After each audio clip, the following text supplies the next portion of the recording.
It's nice to be back here. As they said, this is an encore program.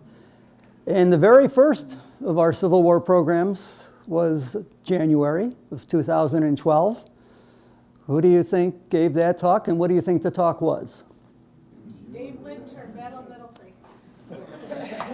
Hallelujah. You'll see quite a few images up there. The image of Garfield is special because he's not wearing stars. He's wearing, what, an eagle? He's a colonel, lieutenant colonel. So that's why I like that one, because he was a colonel for this battle. And we'll go around here. That's the only image I know of the Battle of Middle Creek. What I like about it is it encompasses everything that happened in that battle, all the highlights. What I don't like about it is it's just all out of proportion. It didn't happen all at the same time. Garfield was not up at Graveyard Point on a horse. His troops didn't come in from this direction. And the fire by Marshall when he lit up when he burned all his provisions and wagons, when he retreated out of there, that happened at night. Aside from that, I think it's quite accurate. Here is an actual picture of Middle Creek. You want to know how I know that's an actual picture of Middle Creek? Because I took that picture. First time I gave this talk, I drove all the way down there. I said, I want to see this place, and I did. And this is a picture of the Sandy Valley, if I'm to believe the internet, because that's where I got that picture. I did not take that picture. And the Battle of Middle Creek, what makes this insignificant little battle so important? Well, it's Garfield's battle that he won and helped propel him to the presidency. It made him a general. Then he gets elected to Congress that year. Because of this battle, he becomes a hero in this area. And he goes on to become president. So this is a big battle for James A. Garfield. All of you have probably been to Lawnfield, right? If you haven't, okay, get there.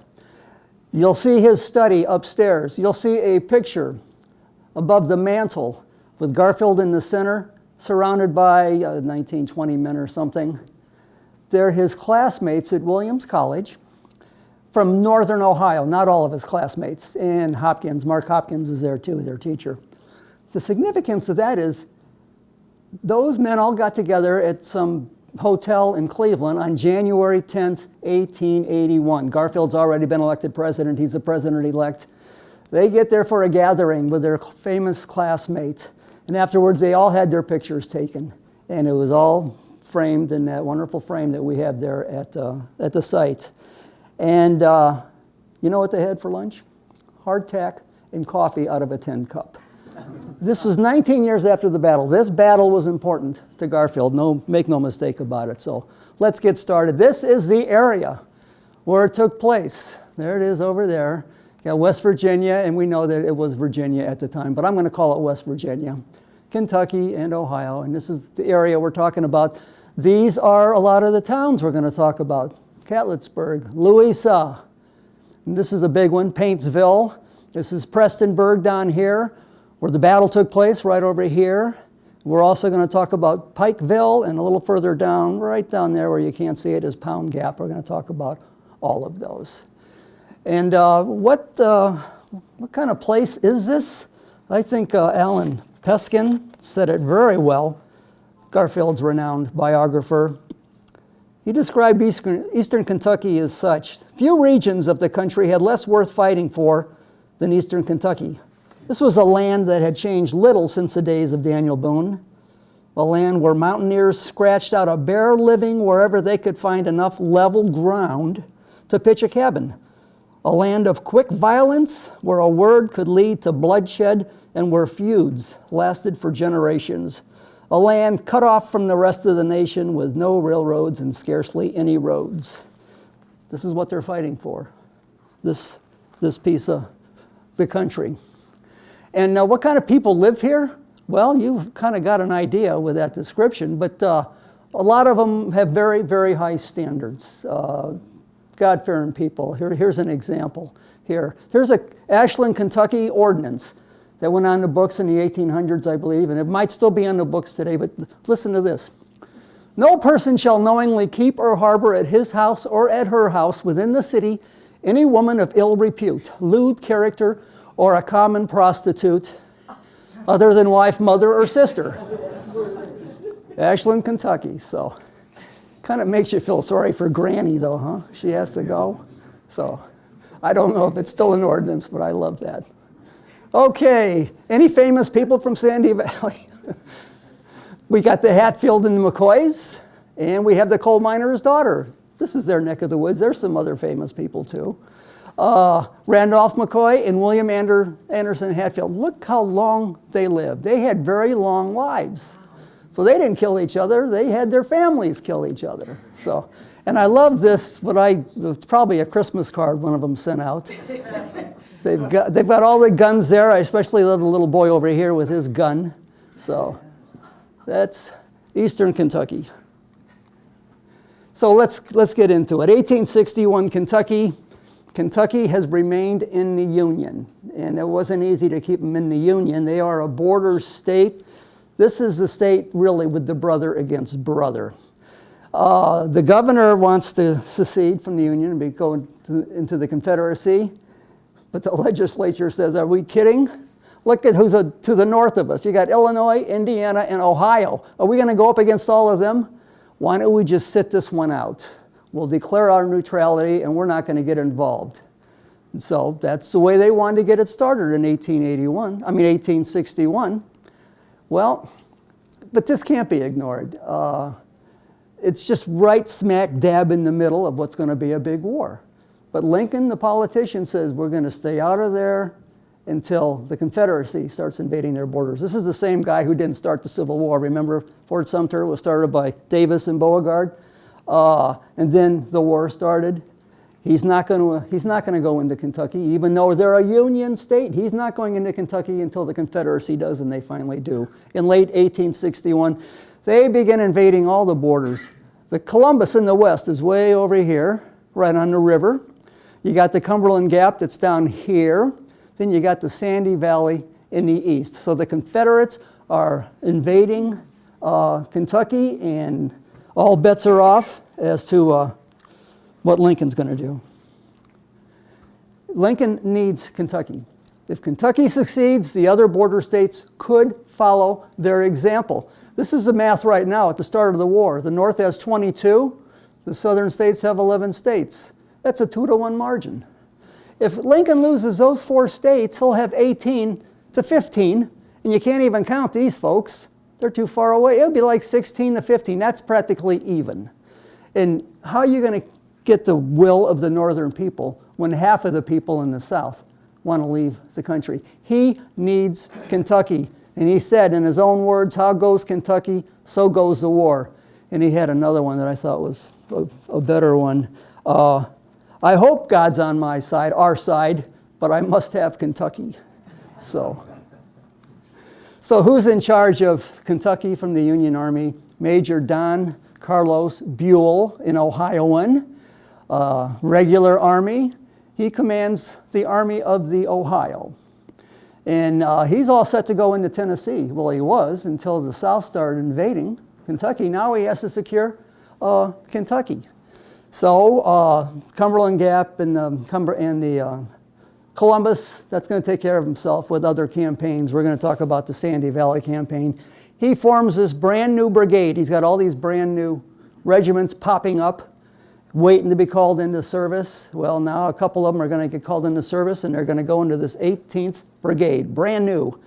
Now all of the regiments have commanders, but he needs a commander for the 18th Brigade. Who's he going to get? Well, it's easier said than done. He asked Colonel Hazen of the 41st OVI. He's offered the opportunity. He's regular Army. He's from West Point. He's a veteran of the Indian Wars, and because he is regular Army, Buell gives him the option. Do you want to take this assignment or not? He politely declines. He wants no part in a wild goose chase. He wants to stay with General George Thomas, who at this time does report to Buell. He wants to stay with Thomas in the Cumberland Gap campaign. And they're talking about this 18th Brigade and how he knows all of the different regiments are in the 18th Brigade. And he says, well, the 42nd OVI, They're going to be in this new brigade.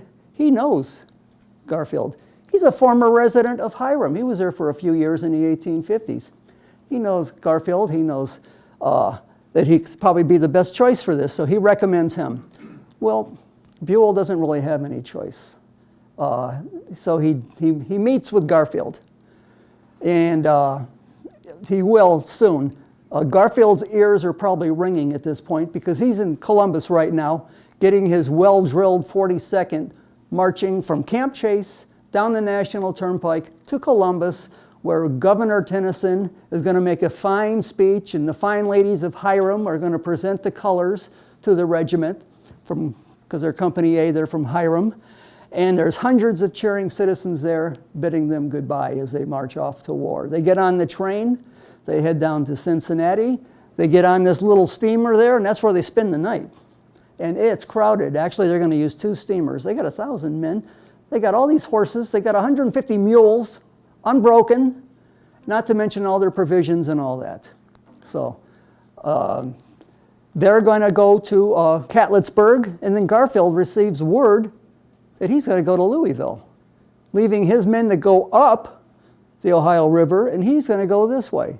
So it looks like he's going to have a meeting with General Buell. I wonder what that's going to be about. I wonder if he was wondering. Maybe he knew. I don't think he knew.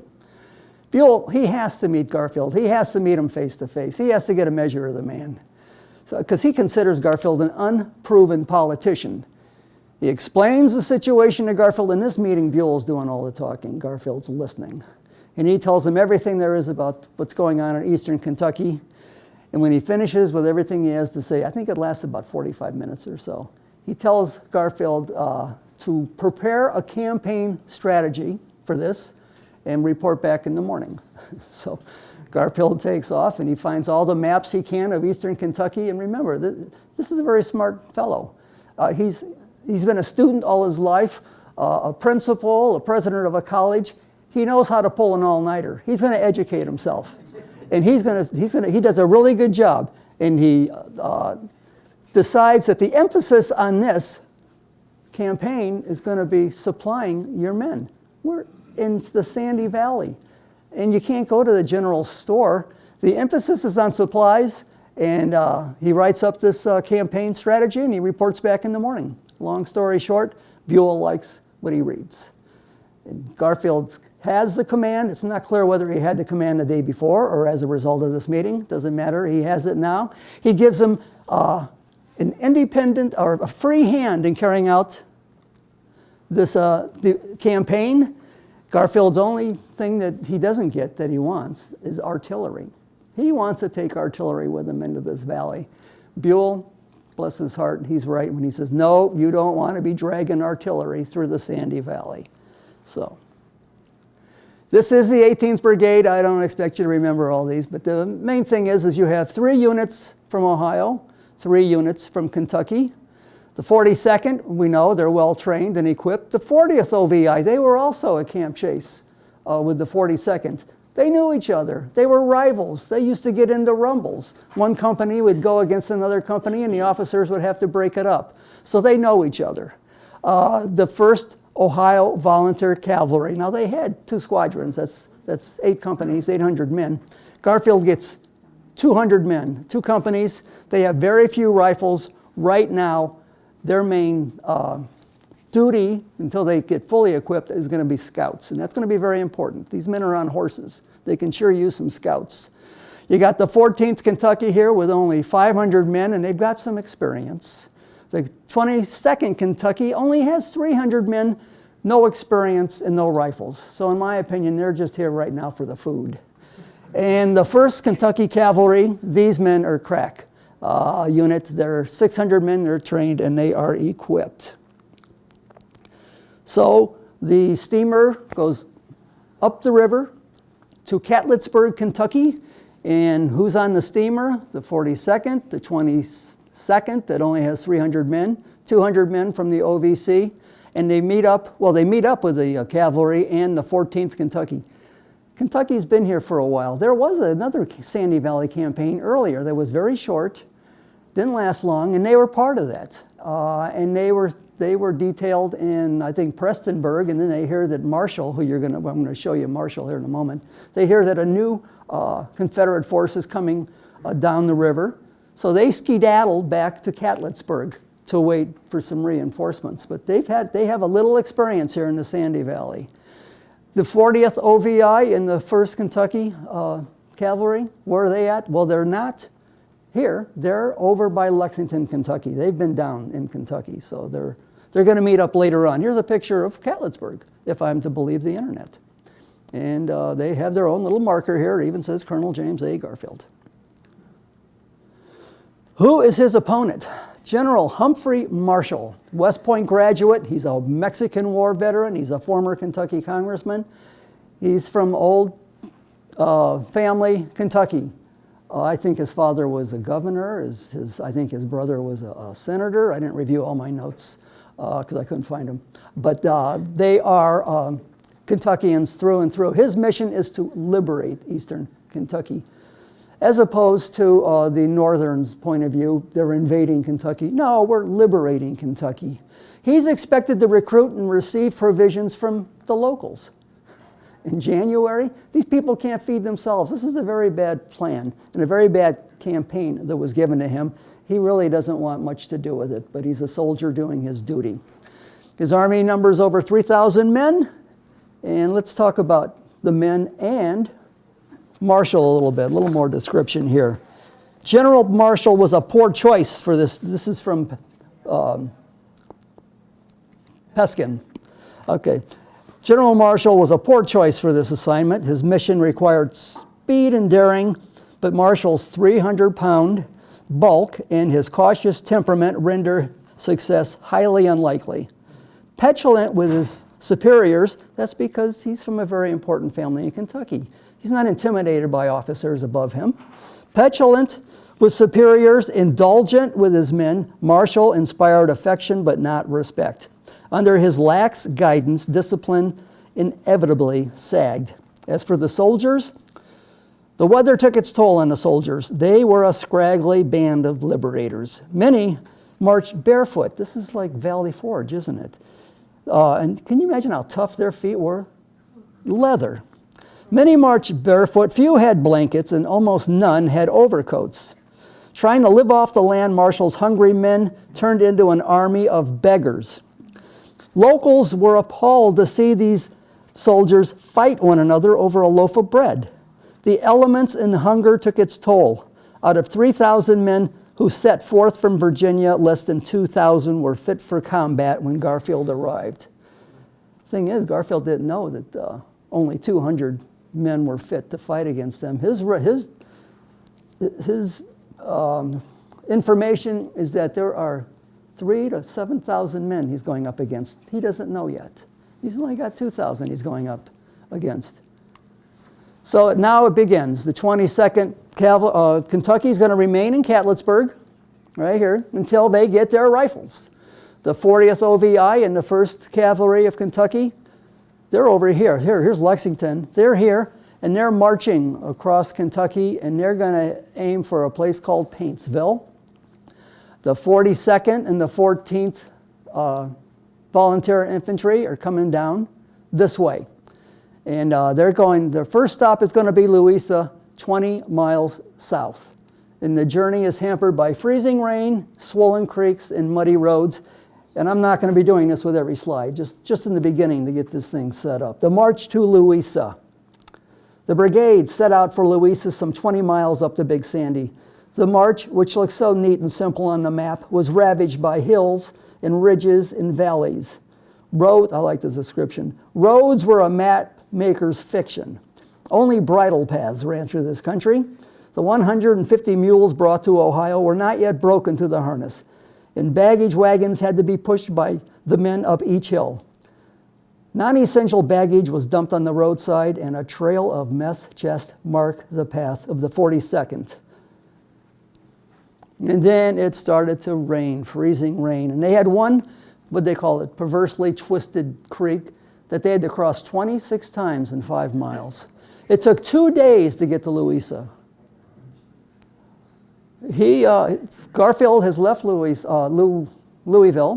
He's on a steamer. Oh, at first he goes to Lexington to talk to the 40th OVI, heads up to Cincinnati, comes over to Catlettsburg, and now he's coming down to Louisa to catch up with his men. And he's so excited to see his men. And he reaches Louisa on Christmas Eve. How wonderful, huh? But then he hears something bad. He hears that his dear old 42nd has been behaving badly.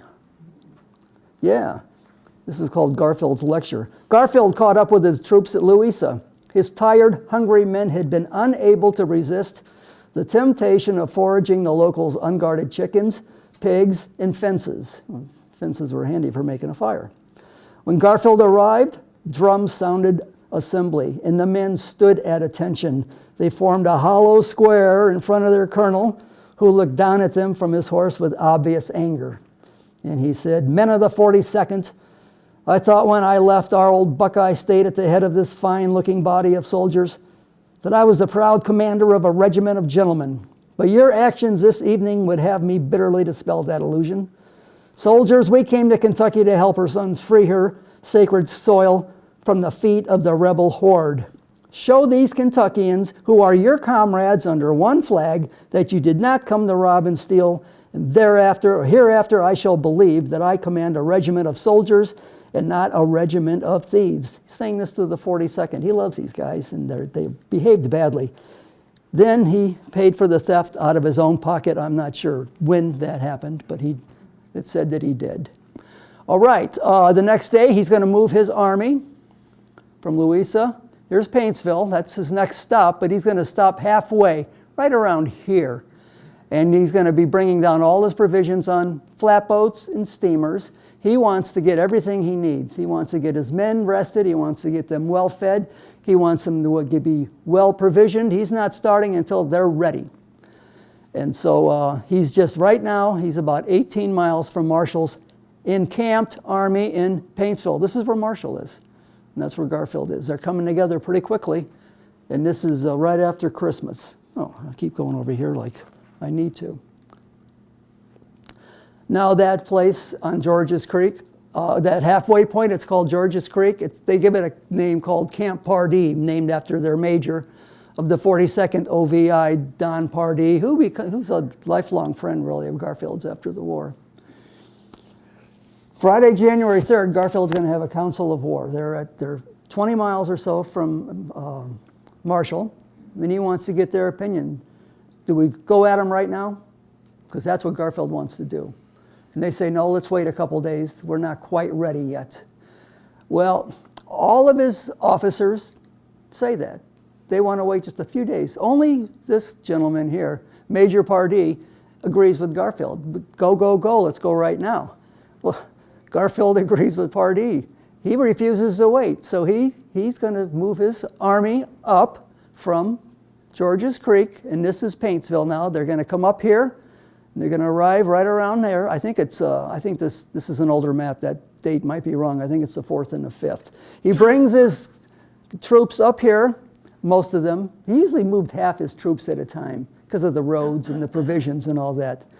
And he waits here. And Marshall's waiting for Garfield. He knows he's coming. He's, again, we're down here now. He's moved south on high ground at a place called Hager Hill, here. He was here, now he's moved back here. That's 3 miles. And Garfield, he wants to go after him. Garfield receives word that Marshall's in Paintsville, as I said. He sends word to the 40th. Remember, they're marching here?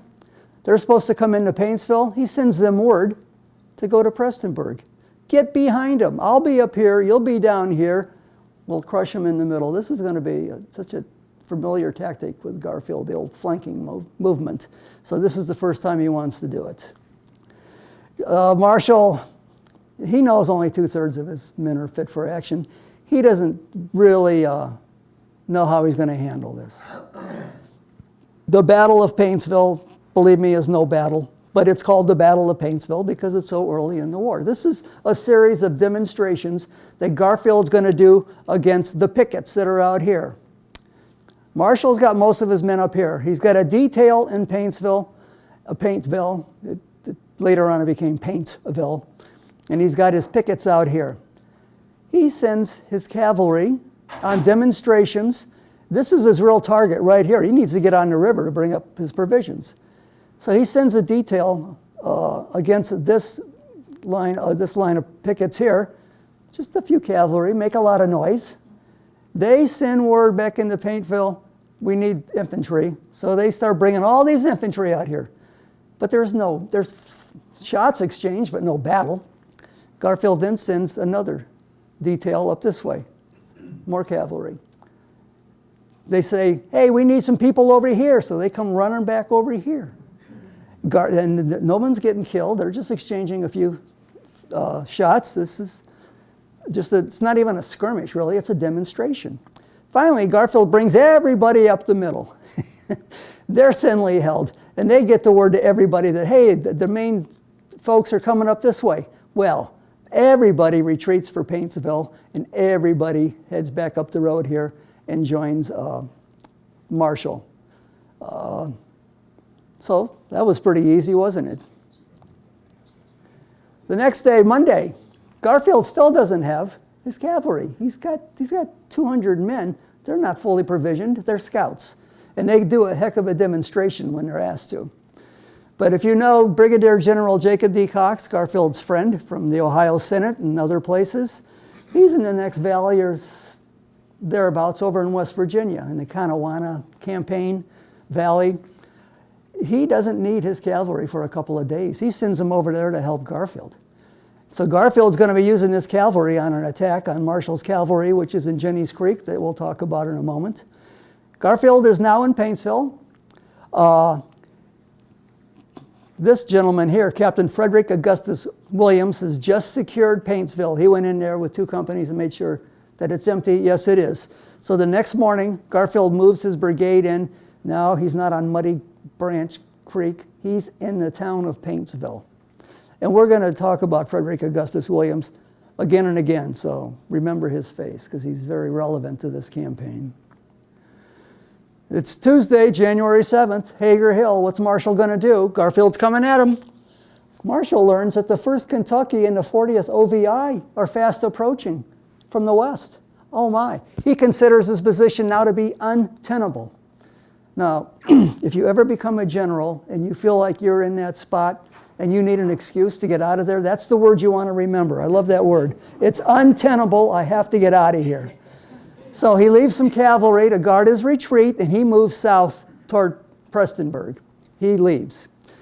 And that evening, Garfield leaves Paintsville. He has to build a bridge over Paint Creek just to get there.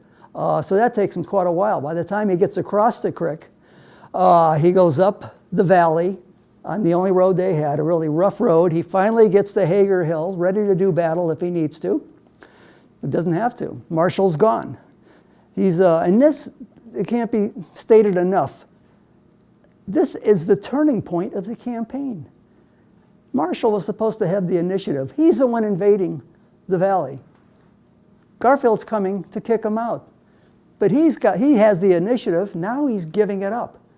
He is going to retreat and back out of there. Now Garfield's got the initiative. Very important.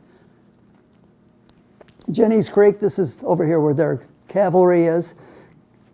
Garfield is now up here. He's actually sitting at a desk, just taking a breather with his men.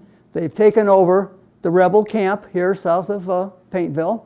He gets this message from J.D. Cox's cavalry saying, we found their cavalry. Here they are at Jenny's Creek. They've backed up. They're in ambush position now, and this is the evening. And they send the message, should we attack now or should we wait till the morning? This is so typical Garfield. He just gets so excited. He sends a message back, you stay where you are, don't do anything. I'm grabbing the infantry, and we're going to do a flanking maneuver here. He grabs 400 men who can march. They go through all these hills and vales and gullies and creeks.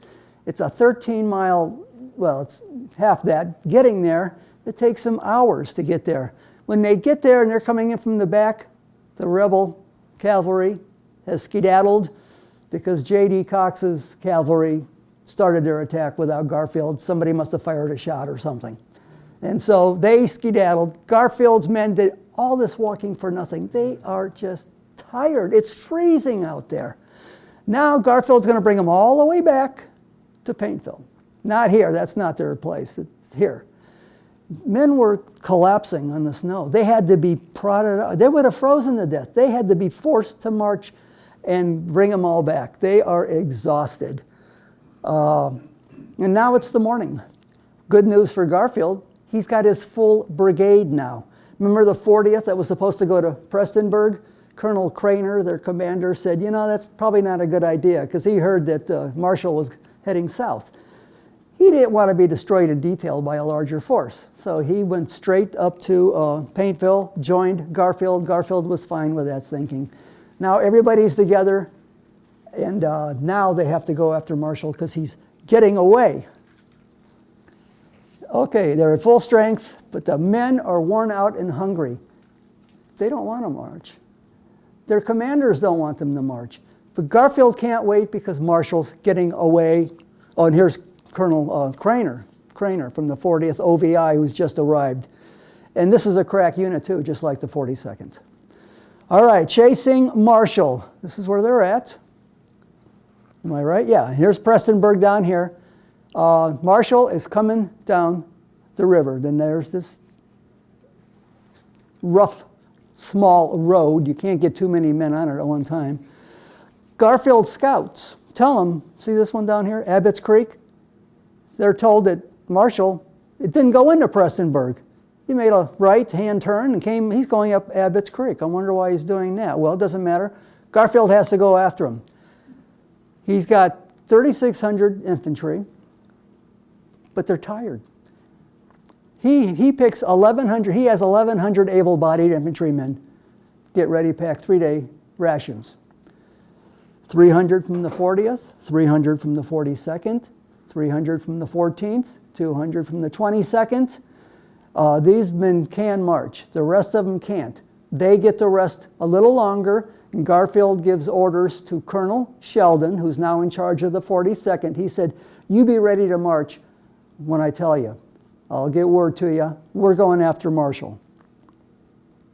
And there's another lifelong friend of Garfield's, Colonel Sheldon of the 42nd. So what's going on at Abbott's Creek? Here, Marshall most likely came up Abbott's Creek because there's a mill there.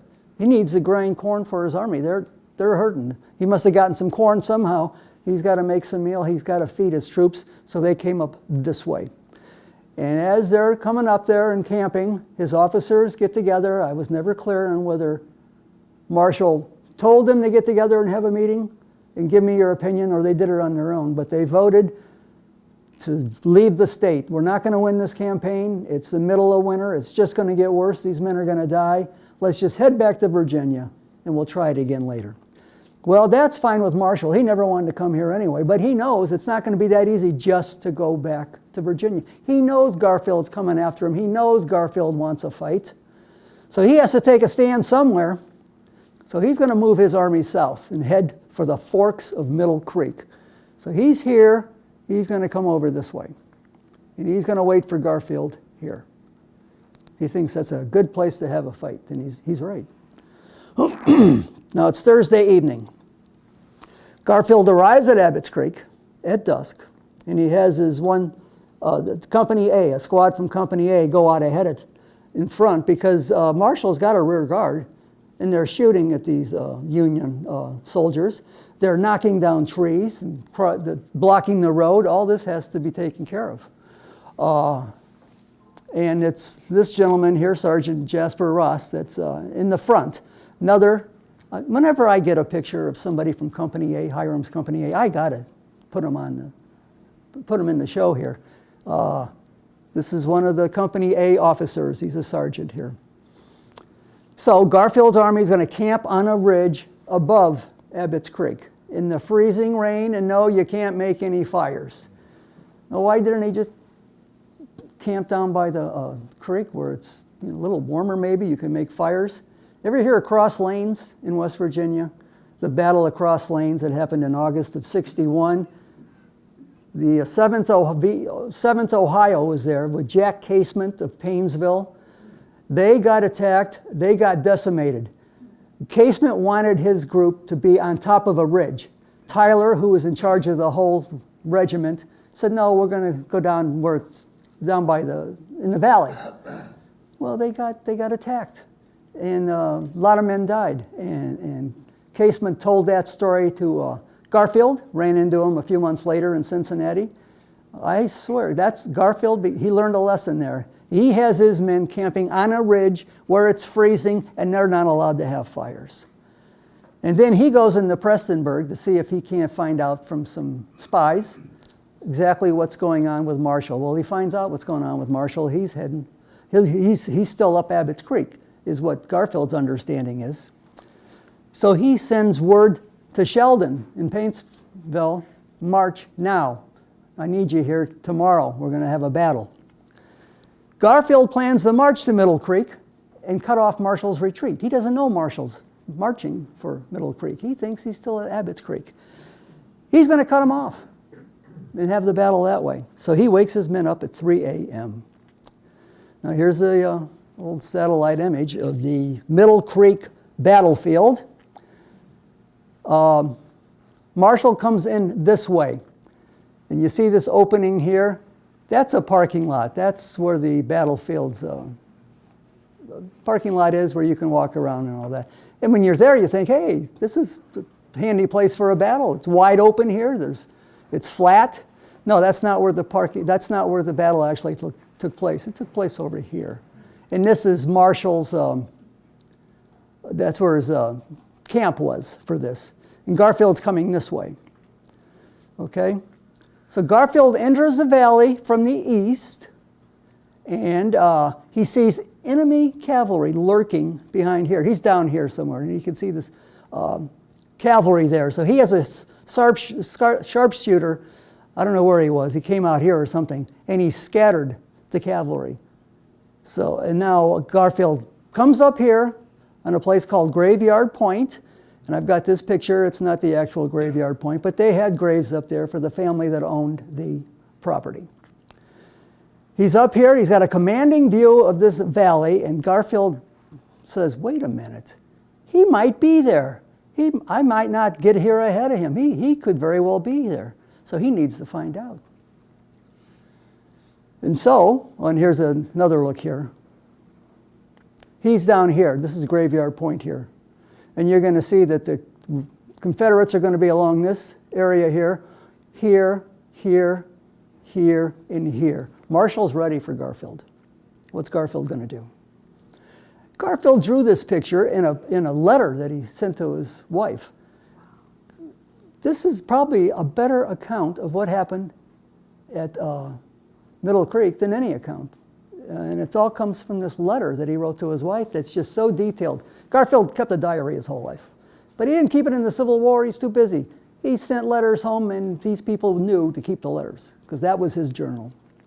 So that's a picture that he drew to explain how this battle unfolded. That was this picture here that inspired me to go down there and see the battlefield. So the first thing he does is he's right here. He sends his mounted escort, a little cavalry mounted escort of about 20 men. He says, go up there and see if you can't see behind here. Get a better look and possibly draw their fire so we know where they're at. So they do that, and Marshall's green troops, they oblige. They start firing at them. Marshall must have said, oh, all that work for nothing. Now he knows we're here. Yeah, the men that were stationed up here shot down this way at the mounted escort as they came up here. So this ruined Marshall's opportunity for an ambush. Garfield knows that he's here. Now he needs to know exactly how he's positioned everywhere. So the Battle of Middle Creek begins. Garfield is outnumbered 2-1. He's got 1,100 men. As it turns out, Marshall has 2,000 men who are fit for combat. He's outnumbered 2-1, but he's taking the initiative. Well, remember, he's thinking he's got reinforcements coming real soon, so he's rolling the dice. And so the Battle of Middle Creek begins, and he begins at 1 p.m. when he sends those 2 Kentucky companies up this way to clear this ridge. There's Graveyard Point there. And there's really not much action up there. So they go up there and yeah, it's clear. On the plain, the mounted escort commander, they're fired on by Marshall's artillery. He does have artillery. Garfield doesn't. He wasn't allowed to bring any. Well, Marshall brought artillery, and he wishes he hadn't, because he's been dragging that thing for 100 miles this way, another 50 miles back, and the fire, no one's hurt because his shells are duds. Duds. And he's firing one after another. I hope this one works. I hope this one, no, they don't work. So no one gets hurt. And one landed right in the middle of this mounted escort. They all could have been hurt. They were lucky.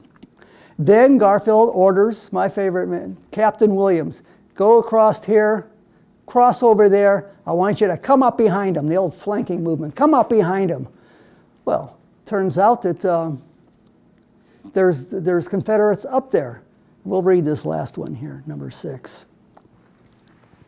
When he sends Captain Williams across the river, there was a lull until Captain Williams reached to within 30 rods of the enemy. How many feet are in a rod? Do you remember? Anybody know how many feet in a rod? 16. Yes. Thank you. That's 480 feet. It's about 5 football fields. So they can, how did you know that? I'm impressed. He's a surveyor. He's a surveyor, yeah. Within 30 rods of the enemy, when a terrible fire opened up upon him from behind the ridges and the rocks. The captain rallied Company A around him and commenced one of the most terrific fights that's ever been recorded in this war. Garfield, he liked to exaggerate a little bit. But it is the beginning of the war. The ridge protecting the rebels was so narrow that not more than 2 or 3 companies could fight at one time to their advantage. Let's go right to that right now. Here is an idea of what the ridge could have looked like. I did not take this picture at Middle Creek. I took this picture at Carl. Do you remember?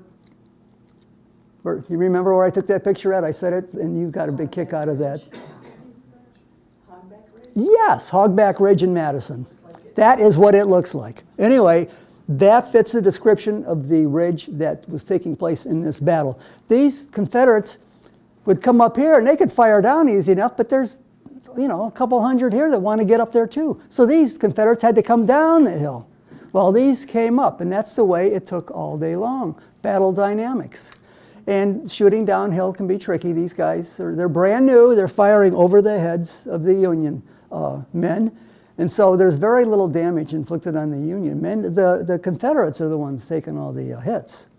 One of the soldiers in later years called this a regular bushwhacking, as the men shot from behind trees. If you're going to be in your first battle, that's probably a good one to be in. You can be behind a tree the whole time. Garfield sends in more men at 2 p.m. to support Captain Williams because Marshall has sent these men here. Remember, they gave it away when they fired down here. Well, he doesn't need them up there anymore. He says, you get over here. So Garfield sends in more men. And then later on, he sends in more men under Colonel Craner. So now you got all this fighting going on and, all the smoke from the muskets. The Confederates are down here. They've been firing into the backs of the Union soldiers, but now they can't even see them anymore. They don't know the Union soldiers from the Confederate soldiers. So you know what they do? They start firing down on Graveyard Point. Garfield could have been killed. There are bullets flying all over the place. But he was okay, and he sent somebody over there.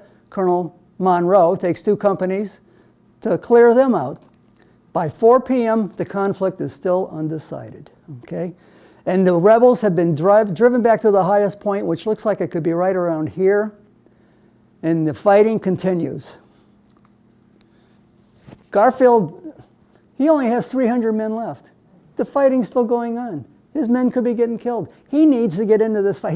He has to get those 300 men into the fight, and he's out of commanders. He has to do it himself. And he keeps looking behind him, looking for that Colonel Sheldon with his men, and they're not there yet.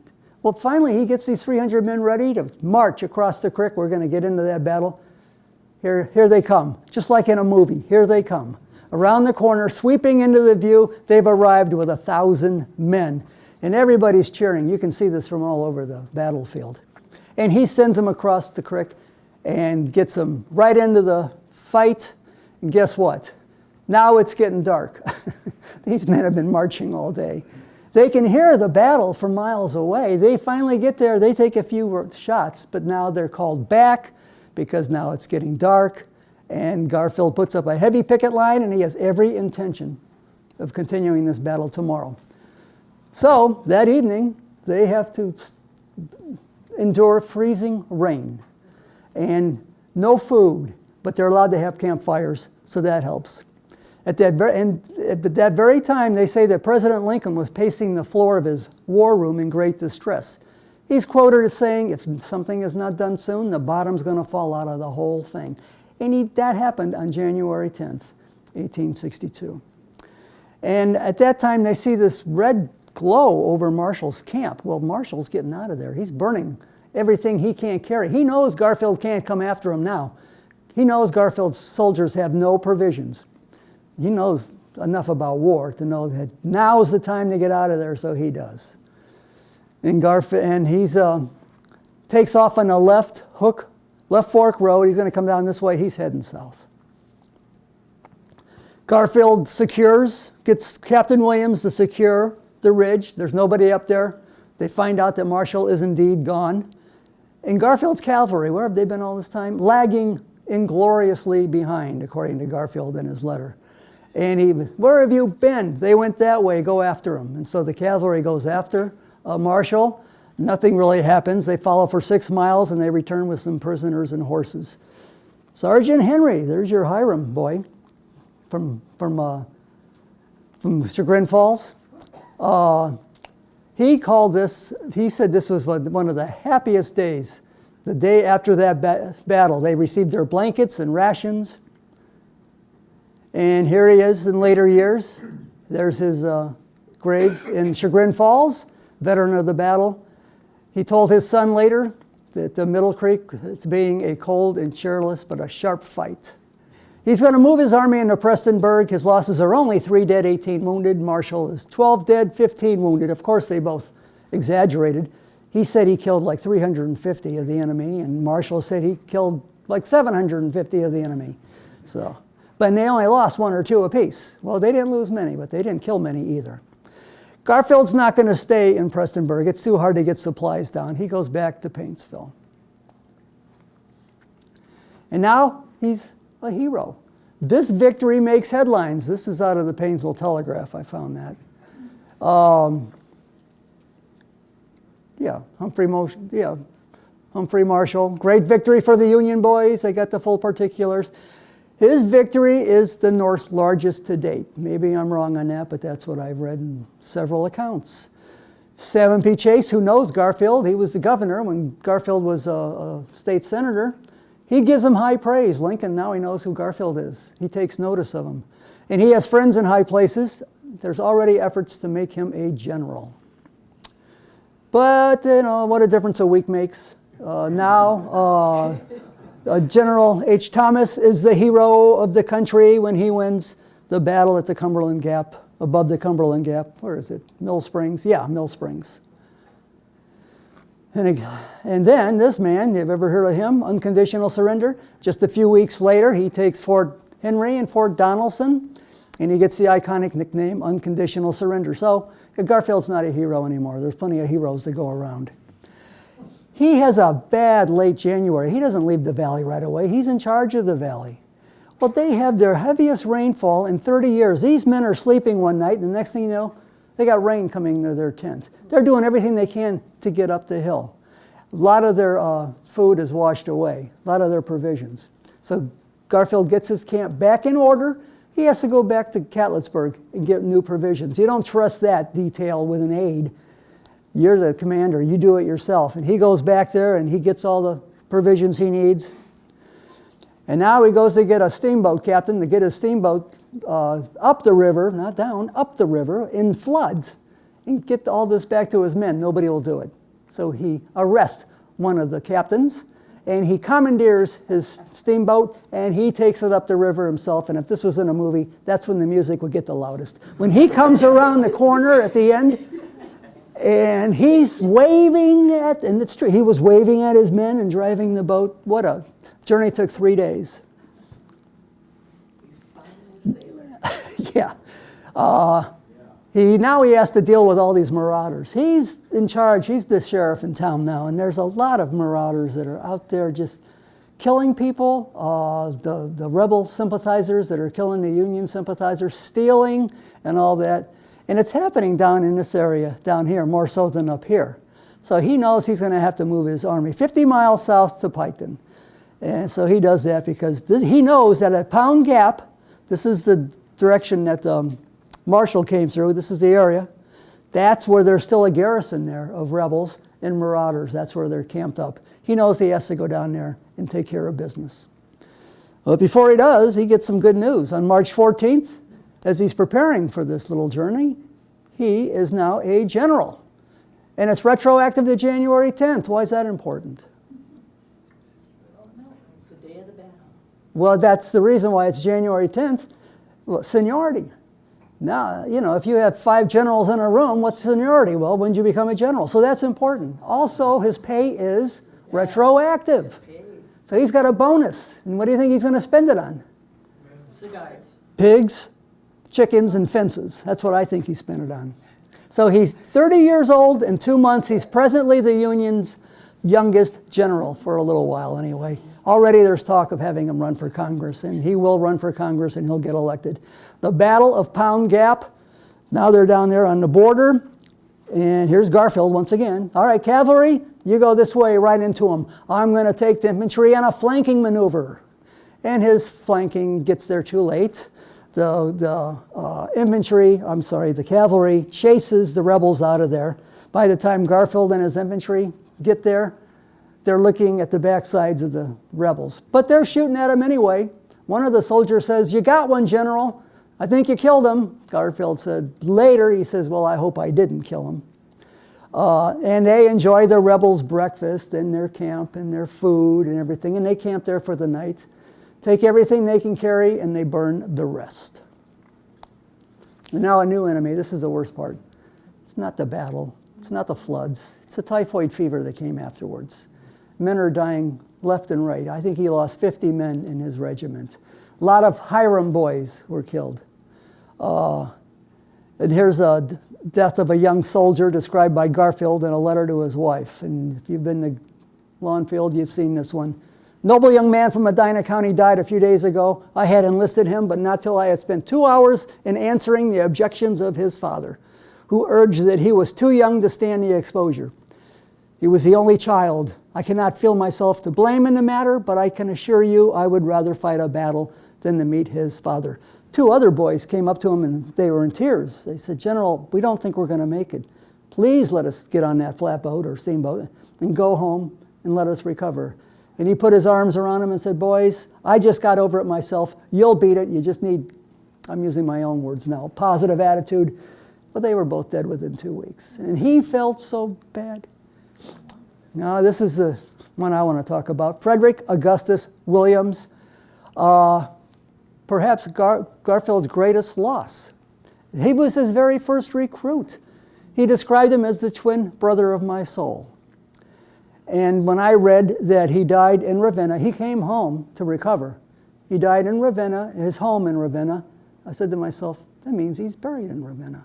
And I love to go look for gravestones like that when I have a mission. So I drove down to Ravenna and I scoured that cemetery, and here it is. Major, he got promoted to major. F.A. Williams, 42nd OVI, died on July 25th, 1862. So he lived a while afterwards. They thought he was getting better. He thought he was getting better. He had a relapse, and he died. I love this monument here to him. It's right around the corner. Paintsville, Middle Creek, Pound Gap. Is there any other grave that has that for the Sandy Valley Campaign? So this is a Sandy Valley Campaign veteran. Frederick Augustus Williams, see that Augustus? Garfield's oldest son is Harry Augustus Garfield, named after this man. Sandy Valley comes to an end. The 18th Brigade receives word to get back to Louisville. You think those men were happy? They're getting on the steamer. They're going downriver to the Ohio River. They head over to Louisville. And when they get there, Garfield is shocked to learn that he's being reassigned. He's got a new brigade. He has to go join Grant down there in the Vicksburg, not the Vicksburg campaign, the Corinth campaign. So he loses his 18th Brigade. He loses his 42nd OVI. And the reason being is Garfield's an experienced commander. You've got all these new brigades sprouting up, they need a veteran. Garfield's a veteran now. He's a sought-after commander. So now he's going down there with Grant and Buell. And the 18th Brigade, they're going to take kind of a break for a couple of weeks. So he doesn't even have time to say goodbye to the 42nd. He gets word about 3 a.m. He has enough time to tell Pardee and Sheldon, thank you. And that's it. So I like this one. If TR's Spanish-American War can be called a splendid little war, then Garfield's Sandy Valley campaign can indeed be called a splendid little campaign. Anonymous, I'm not going to tell you who came up with that. And another, I have a reason why I'm showing this. Oh yeah, if you ever want to go see the battlefield, you'll come down I-23, you'll get on this 114, you'll park right there, and this is the view you're going to see. That's looking toward Graveyard Point. This is east, looking east. This is where the battle took place, and if you turn 180 degrees looking west and south, west, this is west, that's south, that's north. That's the way Marshall came in from Abbott's Creek, and that's the way he left the battle that way. And I did it again. All right, I'm going to answer the question you all want to know. Whatever happened to Humphrey Marshall after this, after he skedaddled out of the valley? Well, he'll stay in for a while. He's going to be part of Braxton Bragg's campaign in Kentucky in the fall of 1862. They're trying to keep Kentucky. They're trying to keep Kentucky, those Confederates. That must be Stone's River that he participated in. And then he'll resign from the Army in 1863 and go back to civilian life. He'll be elected to the Confederate Congress. And when the war ends, he's going to flee for Texas, like so many of them did. But then he came back home. He was a lawyer. He resumed his law office practice in Louisville, and he dies at the young age of 60 in 1872. You've been a wonderful audience. Thank you very much. I kept you here. Took an hour.